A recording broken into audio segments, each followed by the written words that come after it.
Enough about the American injustice system.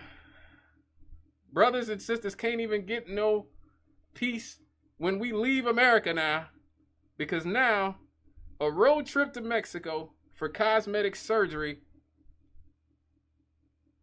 ended up in calamity when 4 Americans were caught in a drug cartel shootout, leaving 2 people dead and 2 held captive for days in a remote region of the Gulf Coast before they were rescued from a wood shack. Imagine that. Imagine having to be rescued from a wood shack in Mexico by officials after being shot and kidnapped by the Gulf drug cartel. Man, that is heavy.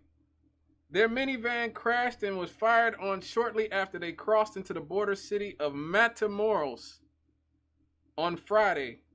As drug cartel factions tore through the streets, the region's governor said a stray bullet also killed a Mexican woman about a block and a half away. Now, I'll tell you where they messed up immediately, right?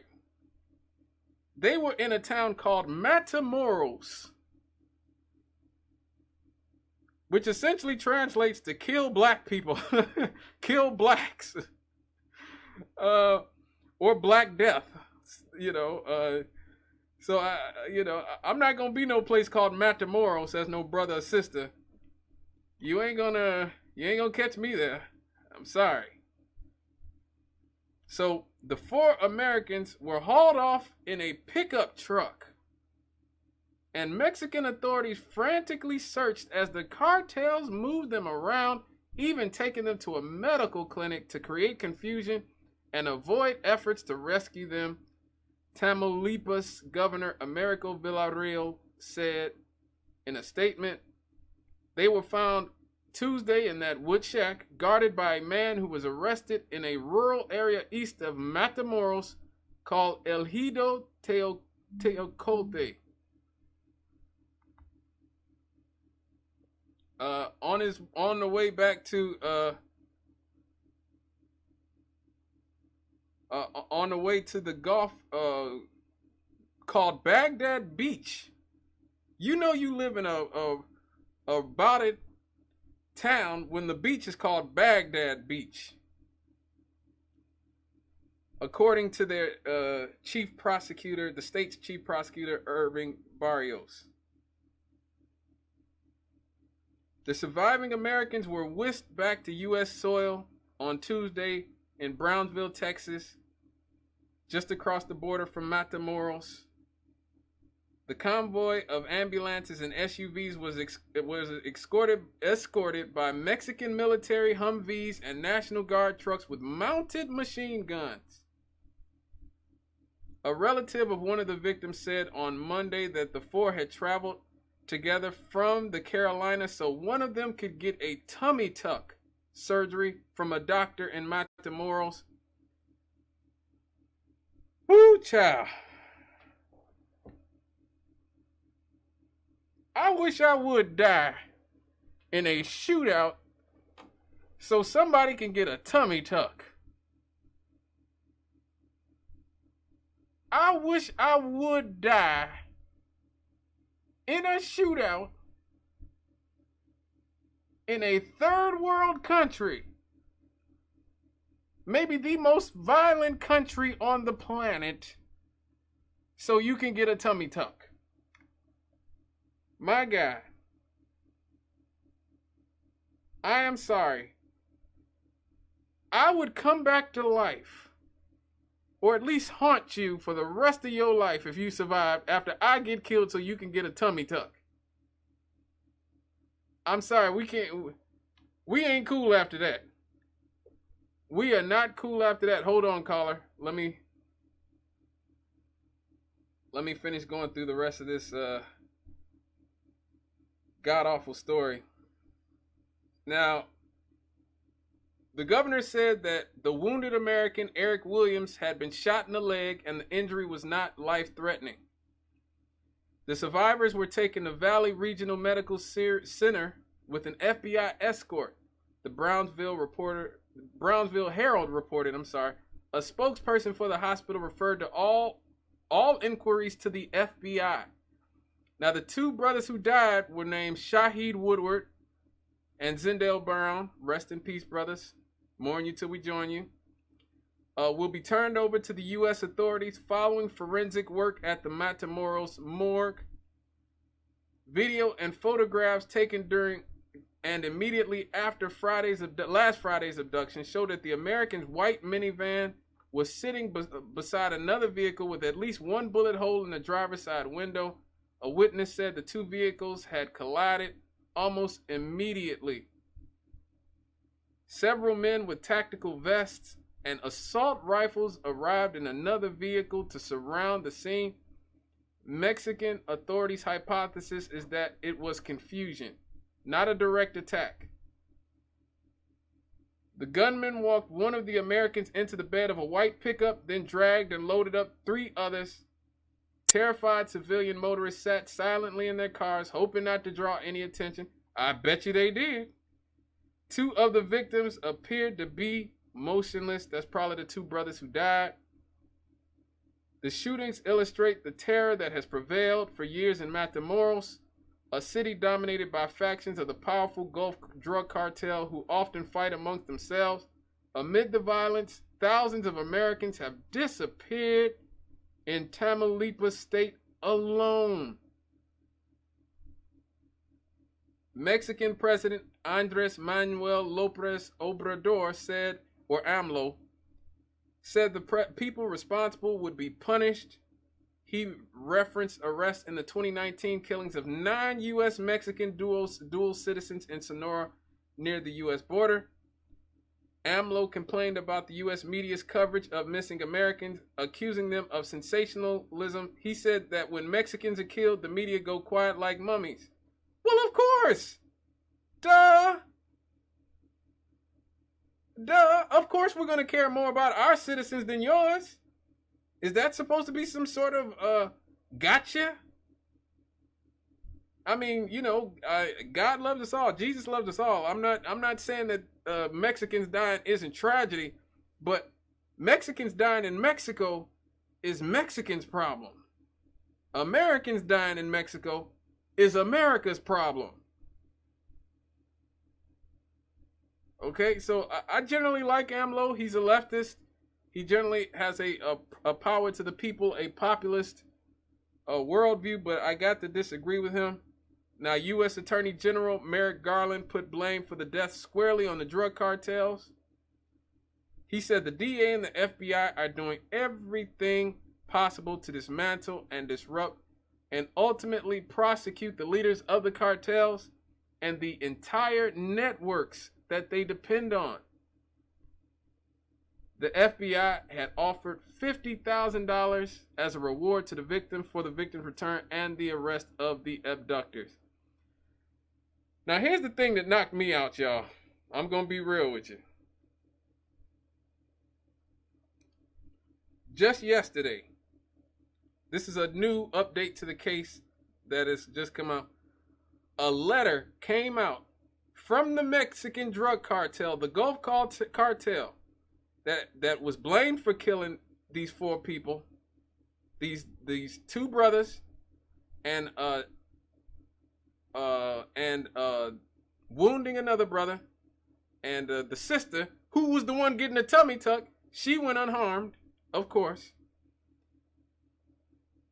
They actually, the Scorpions of the Scorpion faction of the Gulf cartel apologized to the residents of Matamoros, where the Americans were kidnapped, the Mexican woman who died in the cartel shootout, and the 4 Americans and their families.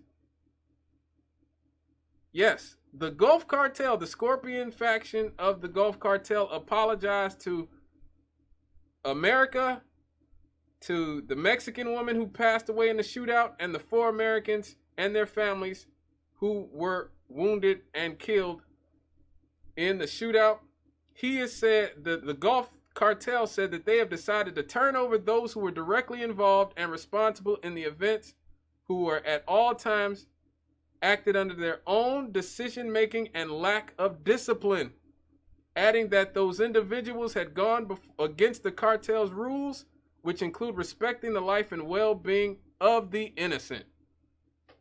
Now, isn't that something?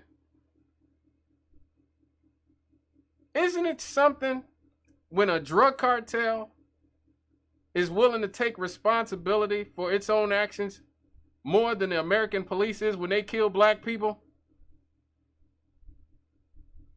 Isn't that something? Now, unfortunately, 2 brothers got killed and a brother got wounded, and 4 Americans got kidnapped in all.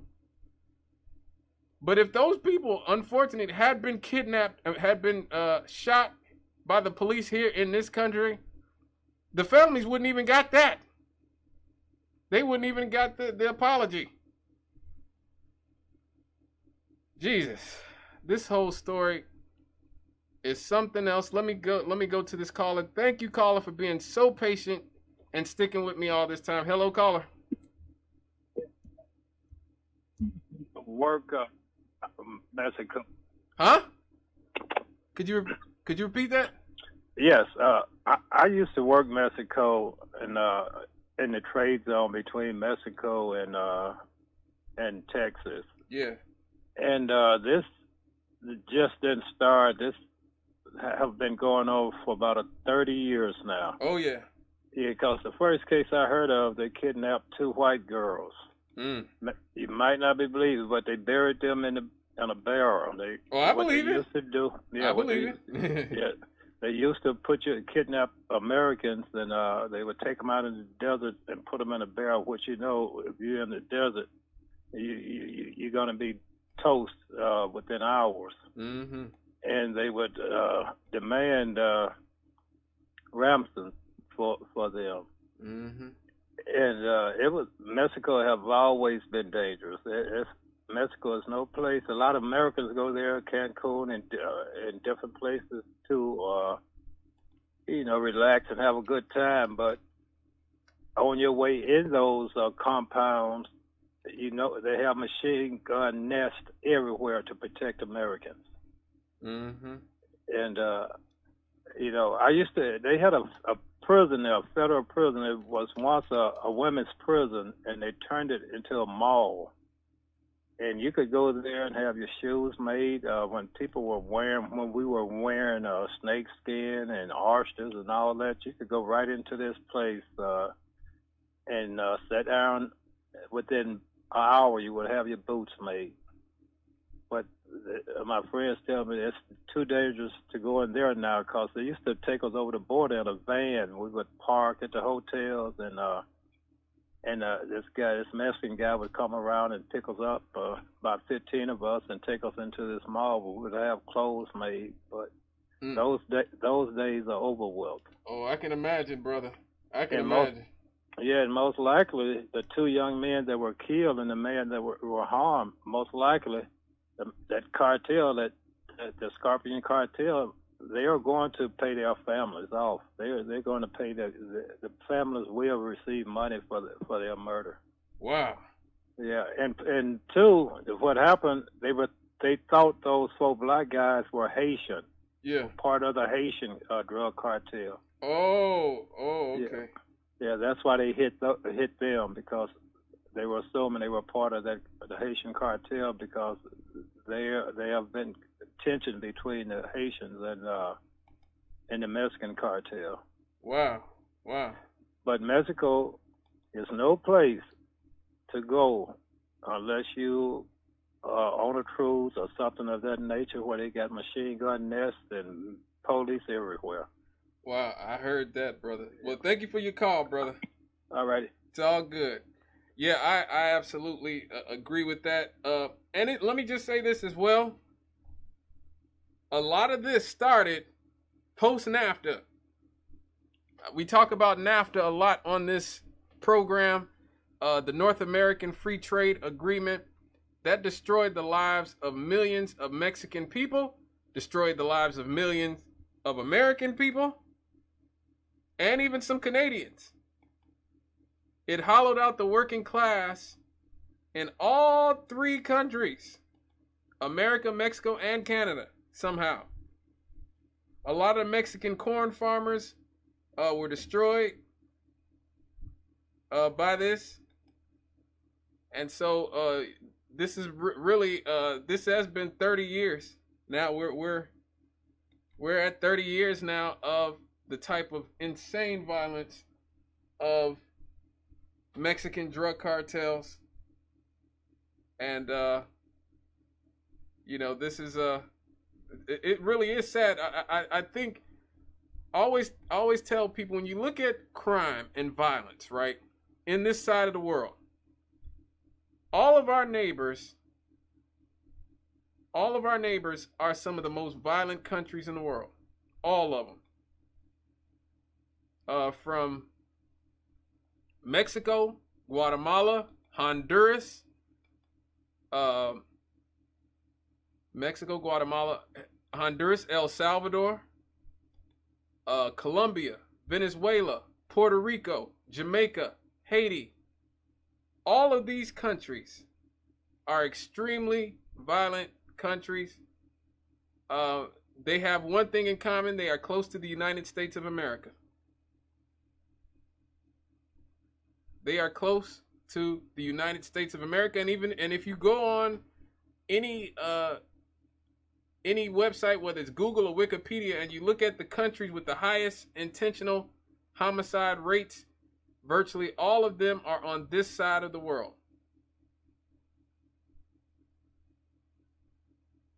Just think about that. Virtually all of them are on this side of the world. Now, you might get a South Africa, and you'll get, for a while there, Russia was actually on the list too. Russia was like holding it down for the white people some years ago.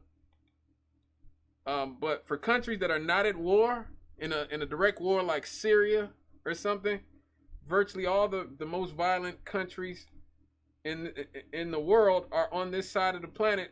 New World countries built by slavery, maintained by the exploitative form of capitalism that this country exports and pushes on the rest of the world. So that is something for you guys to think about. I got to go to another break, y'all. This show is speeding by. We're already done with the first hour. So when I come back, happy.